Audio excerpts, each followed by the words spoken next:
നിരവധി വർഷങ്ങളായി ഈ ഭൂമി വിൽക്കാനോ വാങ്ങാനോ ഇതൊന്ന് പണയപ്പെടുത്താനോ മകളുടെ വിവാഹത്തിന് ഒരു ലോൺ എടുക്കാൻ പോലും പറ്റാതെ ഈ സാധാരണക്കാരായ ആളുകൾ മുഴുവൻ വിഷമിക്കുകയാണ്.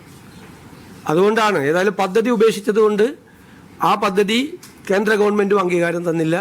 ഞങ്ങളതിനെ എതിർത്ത് സിൽവർ ലൈൻ എതിർത്ത് ഞങ്ങൾ സമരം ചെയ്തതാണ്. അതിൻ്റെ അടിസ്ഥാനത്തിൽ ആ ഉത്തരവ് റദ്ദാക്കാനും ഈ ഭൂമി ഏറ്റെടുക്കൽ നോട്ടിഫിക്കേഷൻ ഡീനോട്ടിഫൈ ചെയ്യാനുമുള്ള സുപ്രധാനമായ തീരുമാനമെടുത്തിട്ടുണ്ട്. സിൽവർ ലൈൻ സമരവുമായി ബന്ധപ്പെട്ട വിവിധ കോടതികളിലും പോലീസ് സ്റ്റേഷനുകളിലൊക്കെ നിലനിൽക്കുന്ന കേസുകൾ അത് ആഭ്യന്തര വകുപ്പ് അത് പരിശോധിച്ച് ആ കേസുകൾ പിൻവലിക്കാൻ വേണ്ടിയിട്ടുള്ള കേസുകളുടെ സ്വഭാവം അനുസരിച്ച് അത് പിൻവലിക്കാൻ വേണ്ടിയിട്ടുള്ള ശുപാർശകൾ അത് കോടതിയാണ് അത് അനുമതി നൽകേണ്ടത്.